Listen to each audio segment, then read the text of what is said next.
Hello everyone and welcome back to the Nightmare Cabin and welcome to day number 4 of our Judas Priest series, our countdown to Invincible Shield. Every day we are going to be reviewing a different Judas Priest album, working our way through the catalogue up until the date of Invincible Shield being released, and we will review the album that day. So here we are, day number 4, and this is 1978's Stained Glass. Let's take it out of the case because the light's just reflected on the case. There you go. Look at that. Is this a laser going through the head or is it a bullet? Who knows? Even the cult couldn't decide. You all know about that infamous cult case. And we'll get into that song when we cross that bridge. I don't know, Joe. Put your tongue back in your mouth. Get focused. Right, so there's not so much in the background of this. The background of the albums are getting a bit... They're knocking them out so quick at the moment, so there's not really much time for background really to build up. So 1978, like I say, we're doing an album a year at the moment. They're just coming out really consistently. That's what it was like back then. You know, not an album every 5 years like we get now with most bands. But so 1978. This time on the drums we have Les Binks, and he was the touring drummer on the. So. Sin After Sin, they got rid of their drummer. They hired, I forget the guy's name, as a session drummer. He goes on to join Jack Bruce in whatever project he was doing at the time. And then Les Biggs comes on board for the Sin After Sin tour, and he stays. And he actually stays for a couple of albums, this guy. So, trying to think if there's anything more to tell you, background-wise. No, that's it, really. So... I suppose, well, going ahead, this album is definitely the most consistent so far, where they've settled on their style now. They've found their rhythm in terms of like songwriting, and with like the first album's quite bluesy, and they're starting to go heavy, and there's there's folk and there's prog elements as well. Subtle prog elements, and then they it all kind of builds upon on Sad Wings of Destiny. That's the sort of foundation laid, and then Sin After Sin, you see the other elements just slightly getting further and further in the background while the heavy metal is coming to the forefront. And the heavy metal is definitely pretty. We're going from 60% to 77. Now we're about 90%, and the elements from the proggy, folky sort of stuff is still there, but it's utilised in order to make the metal. What's the word? It's used to serve the writing of the song rather than just being focusing on a style. So we'll open up with Exciter, a classic, another song that's still in a set today. Probably the fastest song they wrote up until this point. Les Binks definitely stamps his authority and makes his presence known with the opening drum. Great little riff.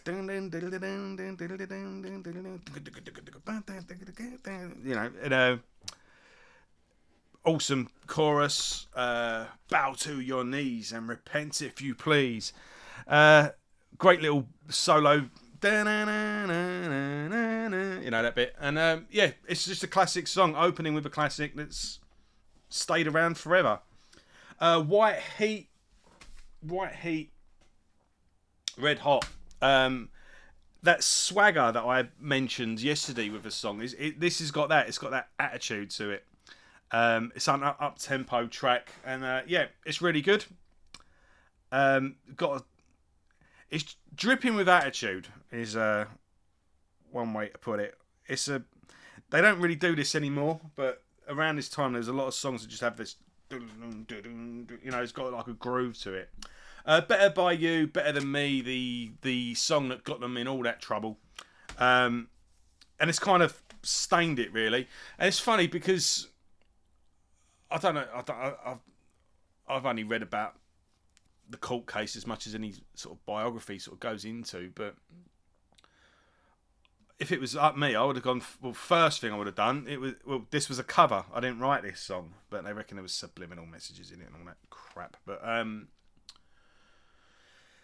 the fact that it is a cover kind of takes a bit away from it, because it's just. But again, it's got a swing to it. Better than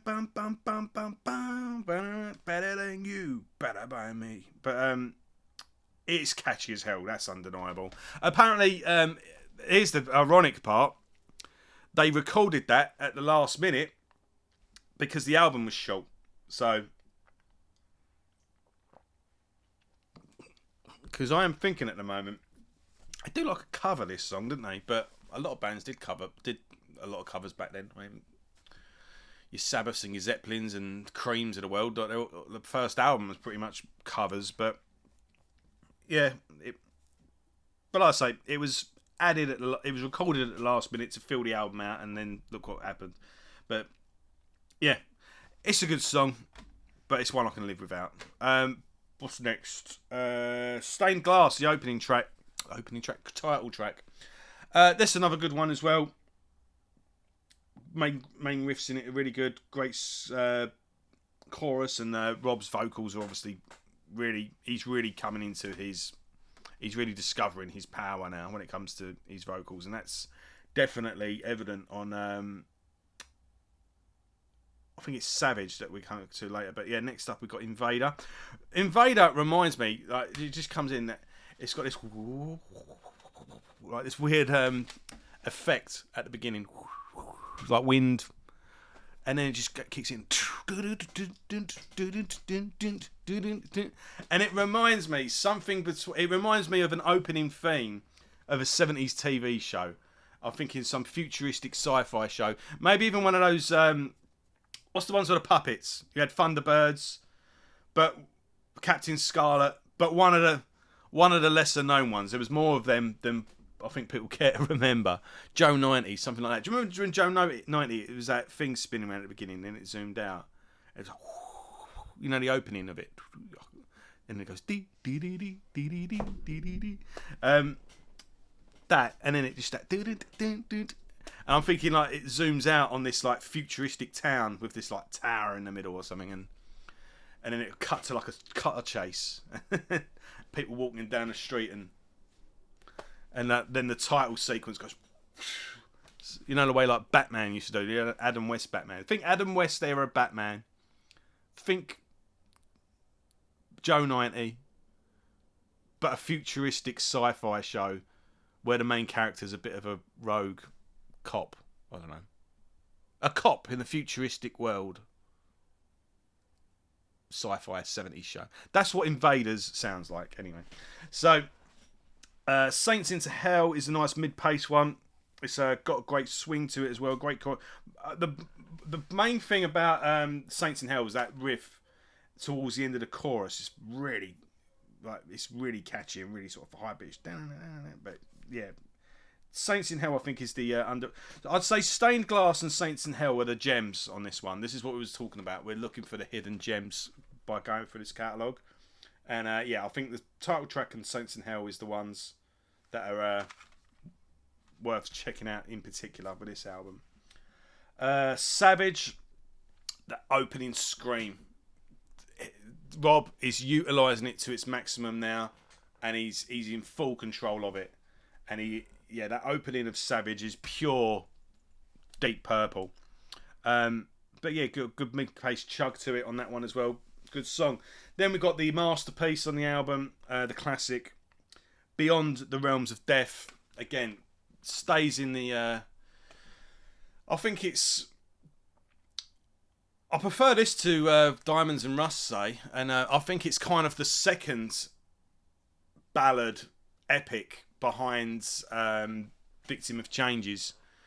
It's funny as well, people, they don't get Judas Priest do actually really long set lists.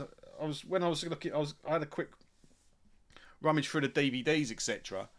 And they gave you your money's worth, Priest. I forget how many. Some of them did like 27 songs and stuff like that. But yeah, Beyond the Realms of Death is just a great. It is a definition of a power ballad. It opens up with a nice acoustic track, kicks into that ba-dum, ba-da-dum, da-dum, da-dum, da, ba-da-na-na-na. Bit of a dark undertone to the lyrics, but yeah, it sort of paves the way for your big classic songs like, you know, Metallica's One, for example. And it's be another centre stage piece for the live show. But yeah, I suppose Exciter and Beyond the Realms of Death are the, well, I suppose better by You, better than me as well as like a most known one. But Beyond the Realms of Death and I've got one more song yet. Hero's End. It's a good song, but it kind of just brings the album to a nice halt. It's kind of neither here nor there. Why do you have to die to be a hero? But it's all right. It's Priest. I don't know. I don't know if I'm making this sound as good as it actually is. It's a consistent album, and it's more refined and focused, and they've found their sounds now, and they've found what they're good at. They're focusing on what they're. Well, it's not just that they were bad at the other stuff, but you get what I mean. It's the sound is narrowing down now, and I suppose what they're taking into account as well is the live show. It's all right playing around with this and making these types of. Is it easy to play live? Is it going down well live? And I suppose at this point they're doing a lot of shows. They're basically constantly gigging, and then just and then they're knocking out these albums one a year. So they're writing stuff. They're probably thinking at this point, what's the crowd going to react to? We need songs that are going to get the crowd going and keep the show going. So I think they're writing these albums now with the live show in mind. You've got on this particular edition, as I said, you normally get an outtake song and a live track. This one is a song called Fire Burns Below. Apparently written during this session and didn't go on the album, which is funny because they ended up recording Better By You, Better Than Me in order to fill it up. But it's a good little song. Wouldn't go completely out of your way for it, but if you do find this edition of it, then yeah, obviously it's worth checking out. It doesn't. I can see why it was left off the album. It doesn't really fit in. It's a bit different to the rest of them. But yeah, definitely the most consistent album so far. They're focusing on their sounds. Exciter and Beyond the Realms of Death are the classics that stay in the band's repertoire going forward. But the title tracks, Stained Glass and I would say Saints in Hell, are the underrated tracks that are worth checking out. What do you think of Stained Glass? To a lot of people, this is their favourite Judas Priest album. Okay, fair enough. Mind you, there's a pretty good. I could easily do about a top 10 of ones I've heard people say is their favourite. I interviewed the guitarist from Wolf once. He said his favourite album was Sin After Sin. I interviewed Rob Barrett from Cannibal Corpse. His favourite was Killing Machine and Hellbent for Leather, which we will be doing next. There's a good little segue for you. So everyone seems to have their own Priest album, and whatever your preference is, kind of says what your focus is. Like if you're more of a thrash head, you're going to like this. If you're more into but that's what's so great about Priest, is that their catalogue is actually really varied in a way that they don't get enough credit for. So yeah, I'm going to bring this one to an end now. I hope you've enjoyed it. I hope you're enjoying this series. As I say, we are going to be reviewing every Judas Priest album. We're doing an album a day up until the release date of their new album, Invincible Shield, which I'm really excited for now. I've listened to the songs that they've released so far, and I'm getting into it. I'm looking forward to it. I'm seeing them in March as well, so I'm looking forward to that. So yeah, this is a Judas Priest month at Nightmare Cabin. So do the same. Get your collection out, listen to an album a day, and listen to me. Either use these videos as an introduction or an afterthought.